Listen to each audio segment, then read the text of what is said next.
हाय दोस्तों, मैं अनिल आप सभी का आपके अपने चैनल में स्वागत करता हूँ। आइए हम सभी एक प्रश्न देखते हैं जो कि प्रश्नावली 4 के अभ्यास 4.4 के पहले प्रश्न होंगे। इसमें प्रश्न कहता है निम्न द्विघात समीकरणों के मूलों की प्रकृति ज्ञात कीजिए। यदि मूलों का अस्तित्व हो तो उन्हें ज्ञात कीजिए। अर्थ समझिएगा। कहता है कि ये द्विघात समीकरण है, ऐसा बोल रहा है यहां पर। कहता है कि मूलों की प्रकृति ज्ञात कीजिए। प्रकृति मतलब नेचर। प्रकृति कितने होते हैं? 3 होते हैं। कहता है कि यदि मूलों का अस्तित्व हो, अस्तित्व होने का मीनिंग क्या है कि d इज इक्वल टू हो 0 के या d ग्रेटर हो 0 के, तो मूलों का अस्तित्व होगा। क्या होगा? मूलों का अस्तित्व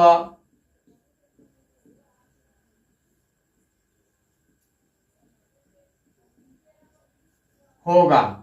यदि d लेस हो गया 0 से तो मूलों का कोई अस्तित्व नहीं होगा। मूलों का कोई अस्तित्व नहीं होगा।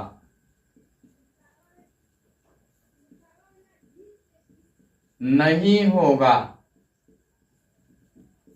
है ना? ये याद रखिएगा। अब देखिए, कहता है कि मूलों का अस्तित्व हो तो उन्हें ज्ञात कीजिए। किनको? मूलों को। अगर अस्तित्व हो तो मूल ज्ञात करना है यहां। तब देखिए इस प्रश्नों को समझिए। अब यहां हमने बता दिया कि d इक्वल टू और ग्रेटर होगा तो मूलों का अस्तित्व होगा। और मूल निकालने के लिए अर्थात कि d के बाद मूल निकालेंगे तो प्लस माइनस लगा के सिद्धाचार्य जी का सूत्र लगा के निकालेंगे। जब भी कह दे कि मूलों का अस्तित्व हो तो मूलों को ज्ञात कीजिए तो सिद्धाचार्य जी का ही सूत्र लगाइएगा। जब मूलों की बात नहीं करे और मूल ज्ञात करने की बात कहे तब ध्यान रखिएगा कि वो a इंटू लास्ट, फर्स्ट और लास्ट का गुणा करके उनको ब्रेक करके समेशंस लाने के लिए, अल्फा प्लस बीटा लाने के लिए प्रयास कीजिएगा, तब बन जाएगा, है ना?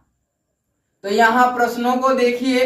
प्रश्न 1 में कहता है कि 2x² minus 3x plus 5 is equal to 0। तो यहां पे मैं सॉल्व करता हूं, सॉल्यूशंस लिखता हूं या हल लिखता हूं। यहां हल और पुनः लिखता हूं दिया है द्विघात समीकरण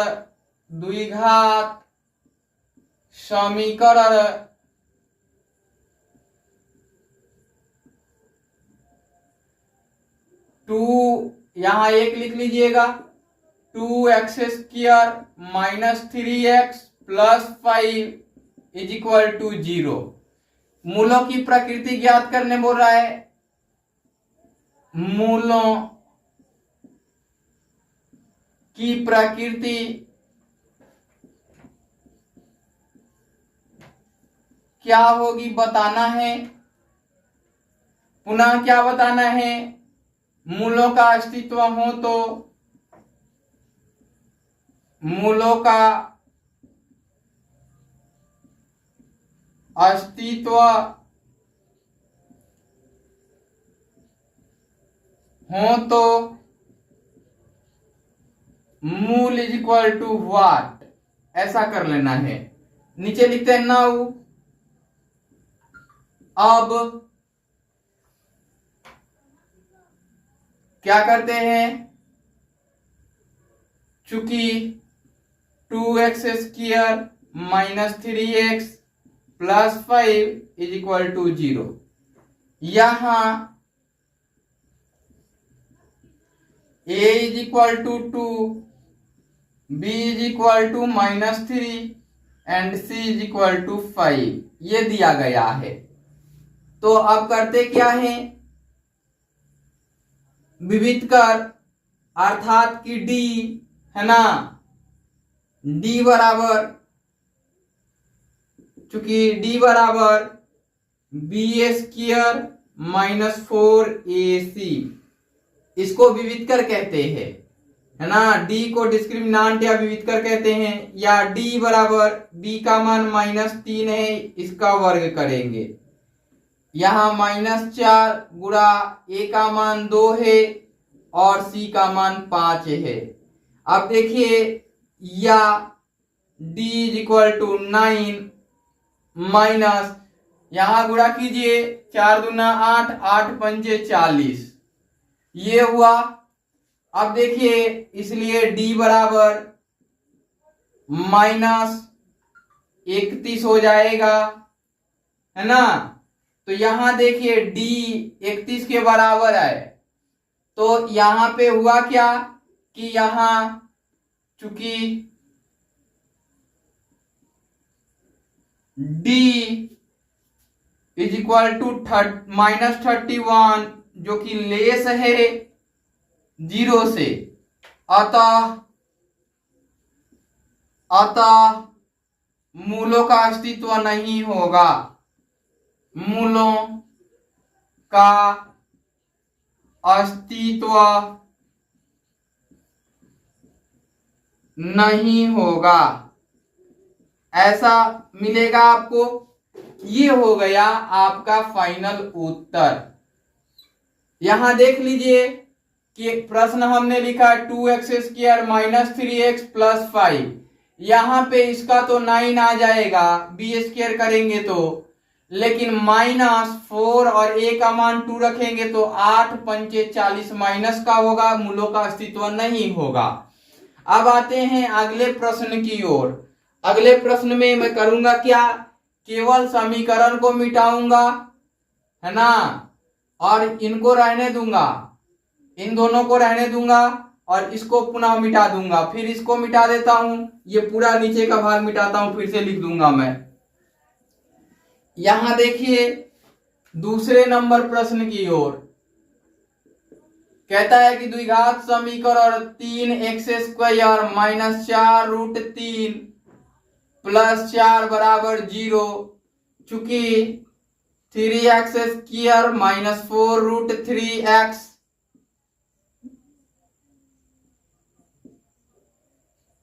x + 4 = 0। यहां a = 3, b = -4√3 एंड c = 4, ये हुआ। अब देखिए,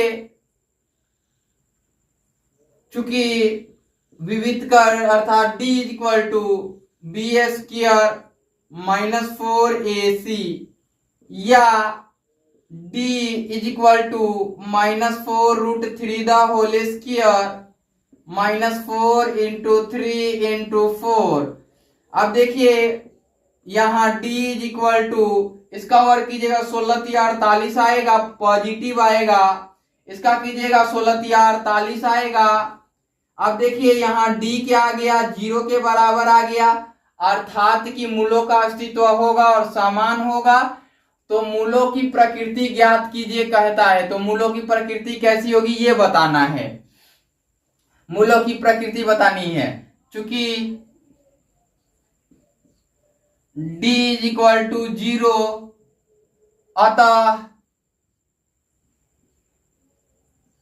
अतः मूलों का अस्तित्व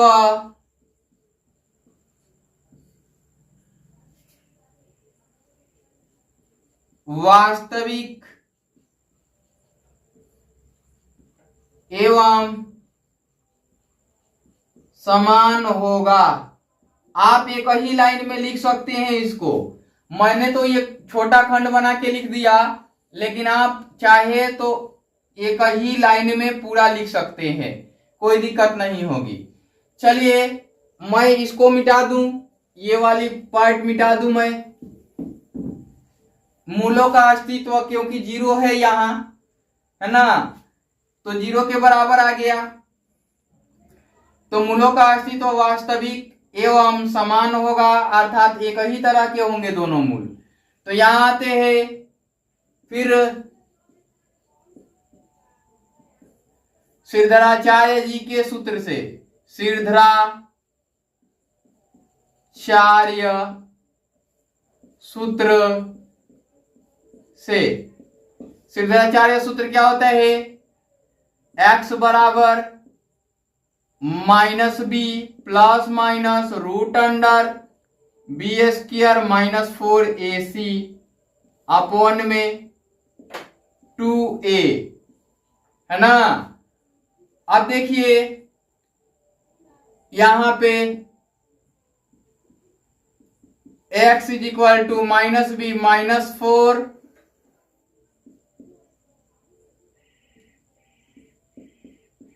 root 3 plus minus root under 0, क्योंकि आप जानते हैं बी स्क्वायर माइनस 4ac का मान कितना आया है, और ये 2 और a का मान क्या दिया गया है? 3 दिया गया है ना।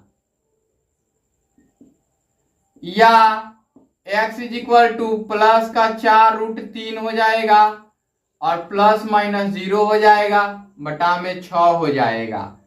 या करेंगे x बराबर कुछ भी जोड़िए घटाइए तो ये 4 रूट 3 बटा में 6 आएंगे, ये कट जाएगा, 2 दूना के 4, 2 तिया 6, है ना। डायरेक्ट लिखिए, इसलिए x बराबर 2 रूट 3 बटा में 3 लिख सकते हैं। या इसको काट देंगे अथवा इसको काटेंगे तो क्या मिलेगा? x बराबर 2 बटा में रूट 3, ये भी लिख सकते हैं। तो इसका हर का परमेकरण इसमें है, तो यही उत्तर लिख लीजिए फाइनल में, ज्यादा दिमाग नहीं लगाइए।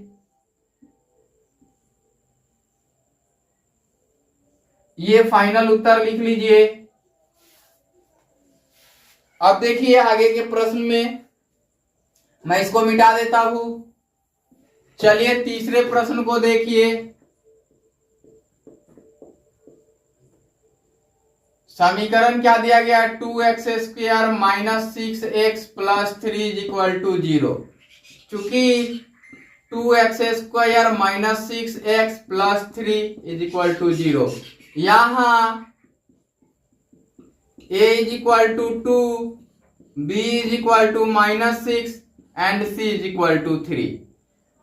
चूंकि विविधकर के सूत्र से आते हैं d बराबर बी स्क्वायर माइनस 4ac, या d is equal to b का मान माइनस 6 का whole square minus 4 into 2 into 3, ये हो जाएगा d बराबर 36, 4 दूना के 8, 8 3 का 24 हो जाएगा। इसलिए d बराबर क्या मिलेगा? 12। यहां देखिए चूंकि d इज इक्वल टू 12 जो कि ग्रेटर है किससे? 0 से, अतः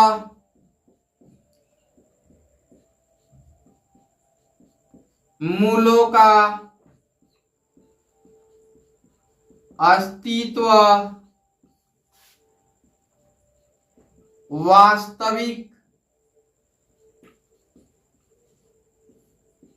एवं असमान होगा, यही होगा। अब आ जाते हैं आगे की ओर। यहां पे हम आगे बनाते हैं फिर श्रीधराचार्य सूत्र से। श्रीधराचार्य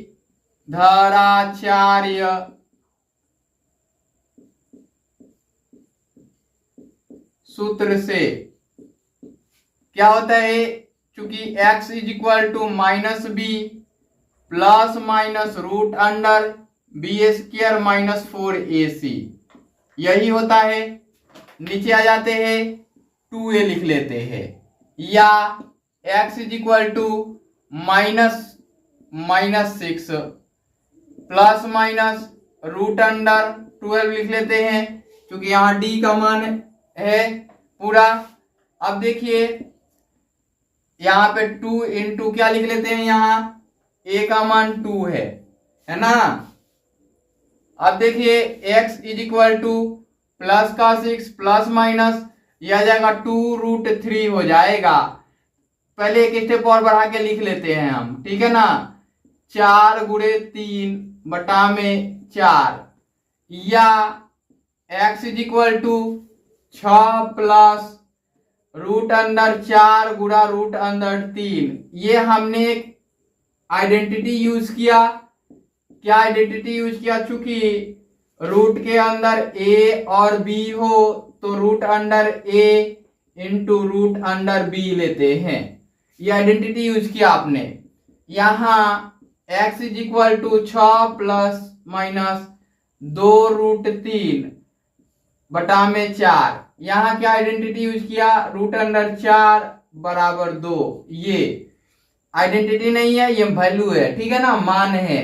तो x और 2 कॉमन हो जाएगा तो 3 प्लस माइनस √3 अपॉन में 4। इसलिए नहीं कीजिए, ये 2 दूना के 4 कटेगा, इसलिए x is equal to 3 plus minus √3 ये वैल्यू हो जाएगा दोनों। या आप एक और चीज लिख सकते हैं इसमें, हम यहां लिख देते हैं इन दोनों को, ठीक है ना। x बराबर, चलिए अपॉन में यहां 2 छूट गया जी, ये 2 दूना के 4 कटेगा तो 2 होगा नीचे। तो यहां देखिए ये x के बारे में √3 बटा में 2 अथवा क्या होगा, या 3 प्लस के बाद माइनस होगा √3 बटा में 2। यही इसका फाइनल उत्तर होगा।